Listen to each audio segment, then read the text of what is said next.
Hey there, my wedding planning friends, and welcome back to my channel. If this is your first time here, thanks so much for clicking on my video. I'm Emily Summer. I'm a wedding planner based in Montana, and I make weekly videos on wedding planning tips and advice. So today's video is a little different. It's not about wedding planning per se, but how to plan out all of the things in your everyday routine to help you look and feel the best for your wedding day.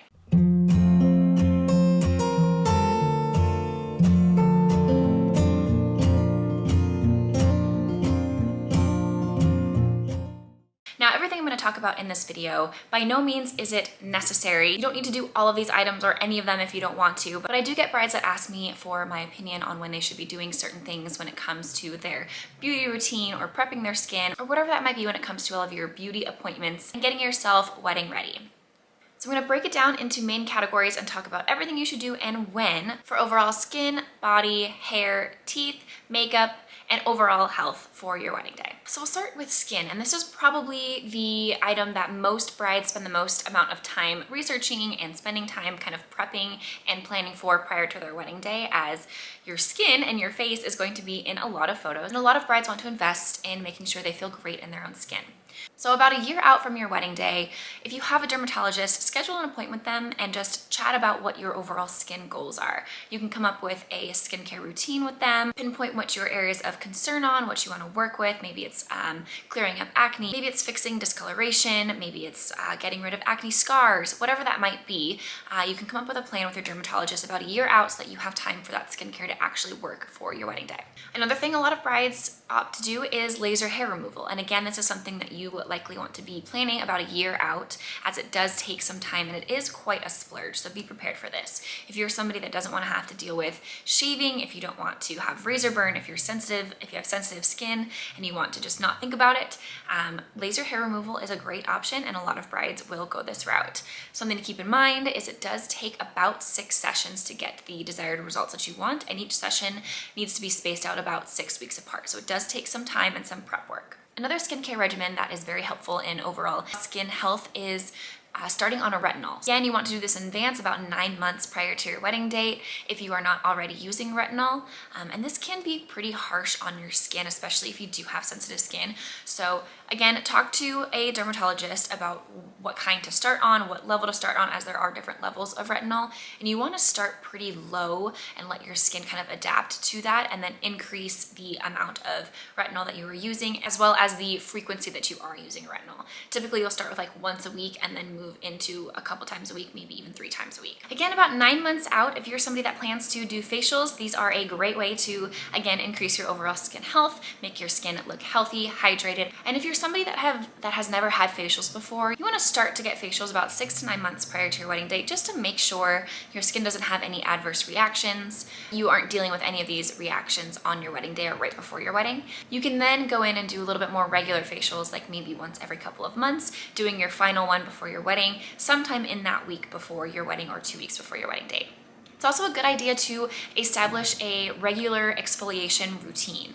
Regular exfoliation paired with a brightening serum helps to remove dead skin cells to improve overall radiance of the skin, which is something that you definitely want on your wedding day for all those wedding photos.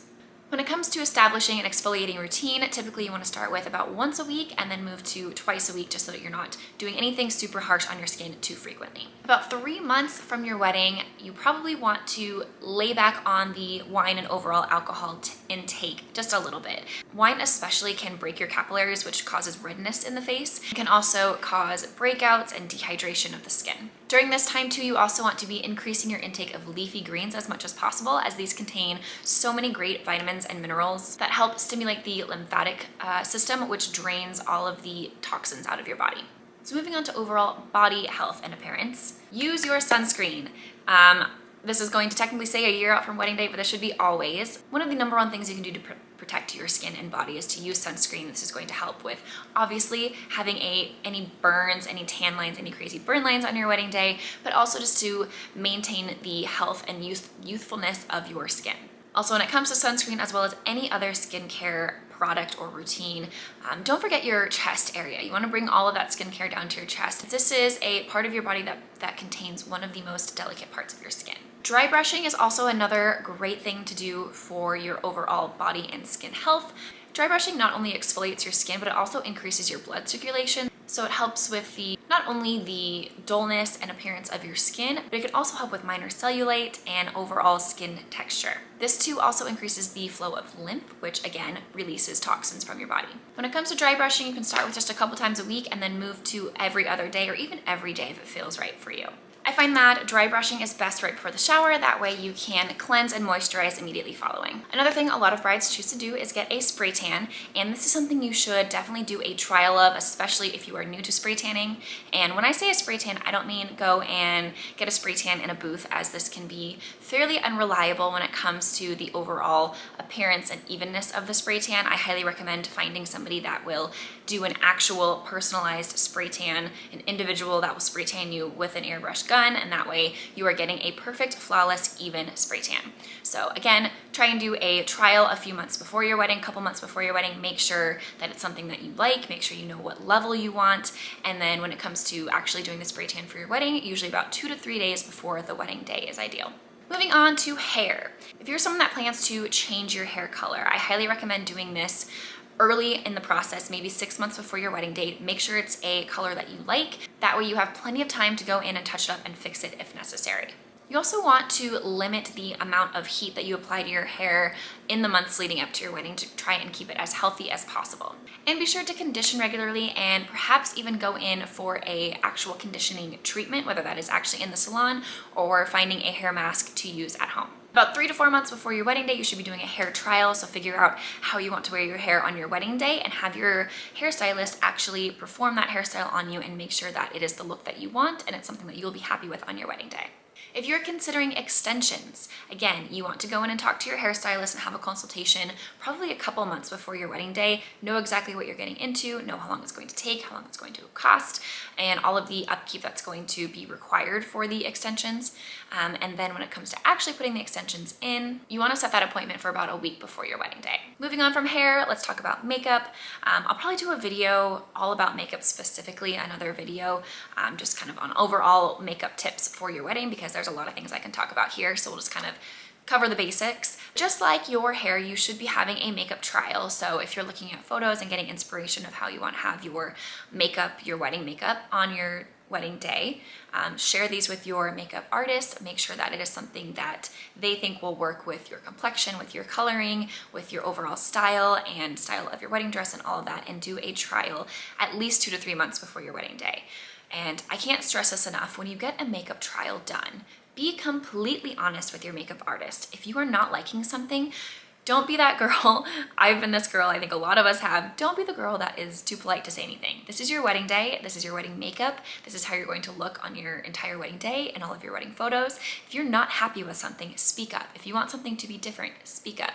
This is the point of a makeup trial, so be completely honest with how you feel the makeup looks and how you want to look on your wedding day. Similarly to makeup, we'll talk about brows. Brows have become a very prominent part in the overall face aesthetic and makeup. If you're somebody that is not blessed with a whole lot of brows and wanting to do microblading, this is something a lot of brides choose to do. But again, do this far in advance. Do it maybe 3 or 4 months before your wedding day and make sure that it's something that you like. Again, do your research, make sure that you're going to a reputable person, check reviews, check images of other people that have gone to that person, and make sure that you're communicating exactly what you want and get the desired result before your wedding day. Keep in mind, it takes about a week for your eyebrows to heal from the initial treatment, and then after that, you'll probably need touch-ups about 4 to 6 weeks after. Another option, if you don't want to go full-blown microblading, is to get a brow tint, and this can be done at the same time that you get a brow wax. And again, just go maybe a month or 2 before your wedding date, have someone do it, see if you like it. It's helpful to kind of fill in any bald spots that you have if you have a decent shape to your natural brow already. This is also nice, and then you don't have to worry about any rain, sweat, anything kind of ruining if you're filling in your eyebrows with an eyebrow pencil or powder or anything like that. Teeth is another category that a lot of brides and grooms want to invest some time and money in before the wedding day. So if you're somebody that is, maybe you even want to correct your smile in any way, if this is somewhat minor changes, and this is something you can for sure tackle before your wedding day, whether that is traditional braces or doing something like Invisalign. A lot of Invisalign treatments can be completed within a year if it's some minor straightening that you want to do to your teeth to have that perfect smile for your wedding day. A lot of individuals will choose to do teeth whitening treatments prior to the wedding day, and while there are some at-home treatments that do have fairly decent results, your best results are going to come from actually going into a dentist's office and doing a professional teeth whitening, which I recommend having done about 1 or 2 months prior to your wedding day. In addition to these categories, your overall health and well-being is so important leading up to your wedding day, not just for your wedding day, but just in general. So make sure that you are getting plenty of sleep, especially as you are getting closer to the wedding day and stress might be starting to take over a little bit. Be sure to be getting plenty of sleep leading up to your wedding. This is the time your brain has a chance to repair and reorganize and also generate that HGH that is responsible for creating new cells for all of our body tissue and help keep you in the best overall health. It's also important to establish healthy eating habits early on, especially if you are somebody that is wanting to lose weight for your wedding or get in shape. Try and establish these healthy eating habits early on so that you're avoiding any sort of crash diet. You want to make sure that you are eating plenty, especially the week before your wedding, healthy, good, sustainable foods, and not trying to completely do a crash diet and drop 10 pounds the week before your wedding. That is not going to be sustainable, and it's not going to be very helpful for you on your wedding day, as you're going to be very busy. It's an exhausting day and you're going to need all the energy that you can get. So if you're trying to be healthy, just start establishing healthier eating habits early on in the process to make it a lot easier for you. And it's going to allow you to splurge every once in a while and not feel so strict on a diet. This also goes with establishing a healthy exercise routine. Maintain this in the months leading up to your wedding and not try and do any crazy exercise routines in the month or two leading up to your wedding, trying to lose those last few pounds. And finally, limit your sugar intake. Believe it or not, sugar can actually help with stress levels. And as the wedding gets closer, stress levels tend to increase, and limiting your sugar intake not only is healthy for your overall skin complexion and your overall health, but it can also help kind of maintain your stress levels and keep an overall a more level and clear mind. Like I said, you by no means have to do any of these items in preparation for your wedding day, but if you are somebody that is looking for ways to establish a beauty routine or ways that you can prep for your wedding day, hopefully you found this video helpful. If you did, please like and subscribe to get weekly videos on wedding planning tips and advice, and we'll see you next week.